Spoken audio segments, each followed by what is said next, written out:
Welcome back to the Photaudiography podcast. I'm your host Luke, and today I'll be talking all about white balance. Different types of lights have different colors to them. You might notice this when you're buying light bulbs. There are different options such as soft white, daylight, and others.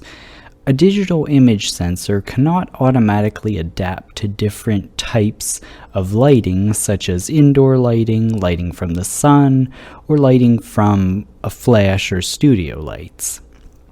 Instead, the image data from the sensor needs to be calibrated in a process called white balance.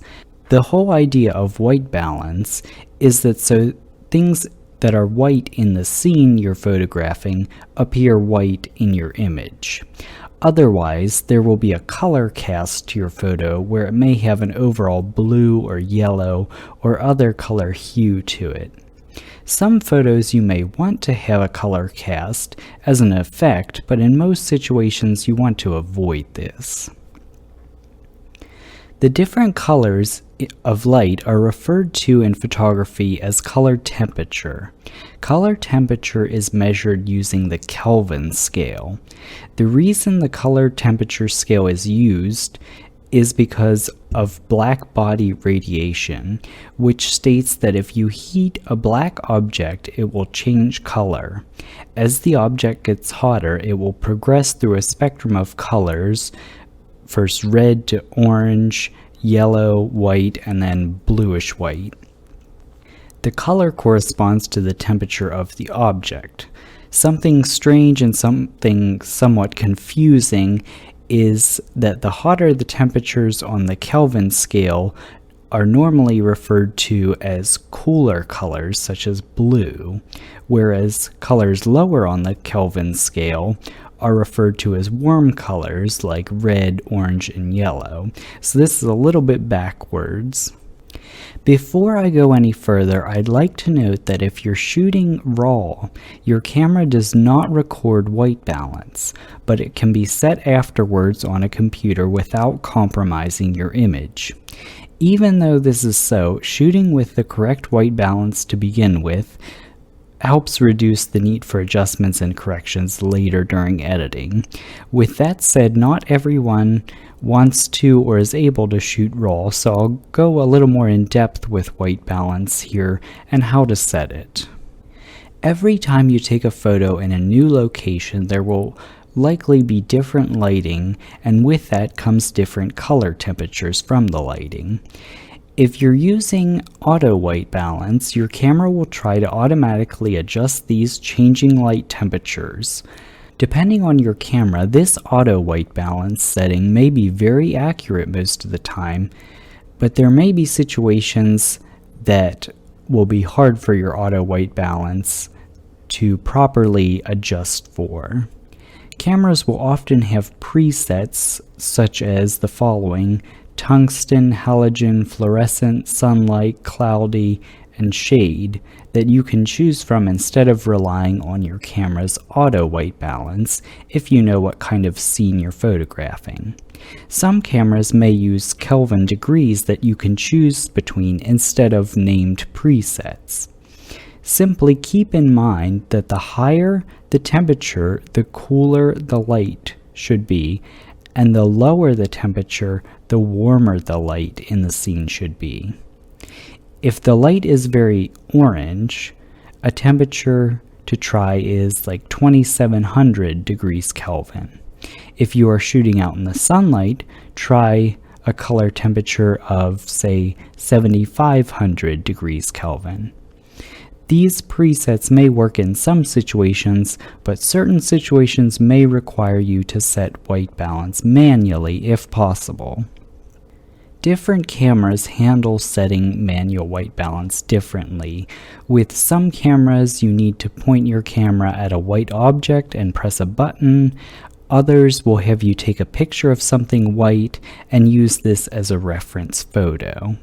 You want to make sure, though, once you calibrate your camera for a certain white balance in certain lighting, that you do not change the lighting in any way whenever you're photographing your subject. Otherwise, the white balance that you have set manually will be off track.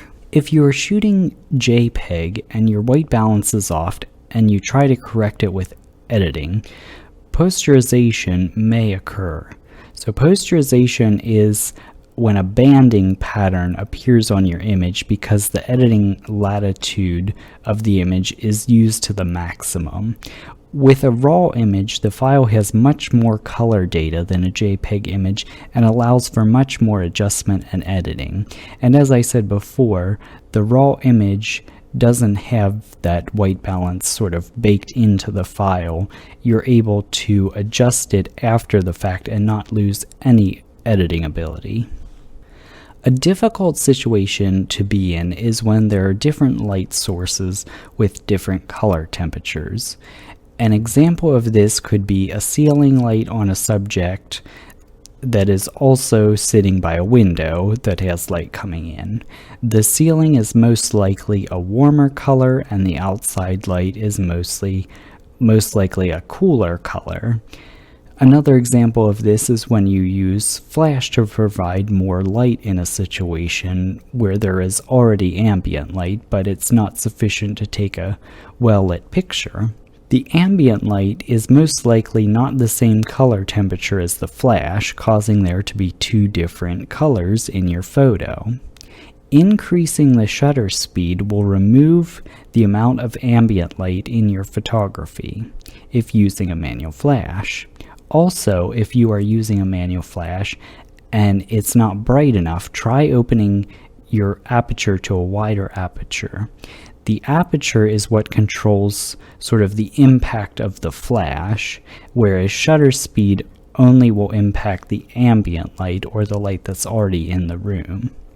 My best advice for these type of situations is to try to limit the amount of different color lights on your subject. Also, a fun tip is that if you change your image to black and white, it will help out if you have an image that you really can't get the right white balance for. Now that trick won't work in every situation, but it's something to keep in mind if you're stuck in a situation where a photo is good, but the color you can't get the color right for the white balance. The reason studios will sometimes cover their windows and only have studio lights used in their studio rather than having overhead lights or table lamps or floor lamps is because we want to limit the number of different colors of light. If the studio lights are the only light source in the studio, that makes it easy to adjust the white balance since the light source is not changing and it is only one color temperature. Overall, the main goal is to make your image colors appear the way they were in the scene that you are photographing. This is especially important with skin tones. You don't want skin tones to be too cool or like almost blue, and you don't want them to the other extreme, sort of very red or orange. So that's the main idea behind this. Also, if you're shooting a landscape, something like clouds, you want them to be white or gray and not sort of blue.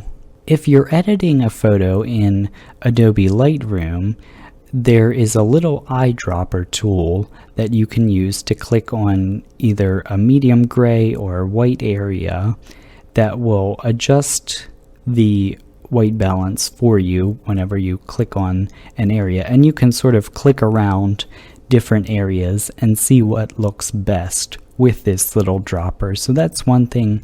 I'm going to do a whole podcast on editing software and probably multiple on Adobe Lightroom, but that's one thing I did want to point out. I really enjoy the feature that Lightroom has with the little eyedropper where you can just click on an area and it'll adjust the white balance based on what information you give it. So I encourage you to play around with the white balance settings on your camera and get familiar with what the different settings, presets, and even sort of try out the manual settings if you have manual settings for white balance on your camera. And also you can sort of put your auto white balance to the test and challenge it in different lighting situations to see how it performs. Alright, well I think that's all the bad advice I have for now to give you about white balance, so I'll see you later, Shutterbugs.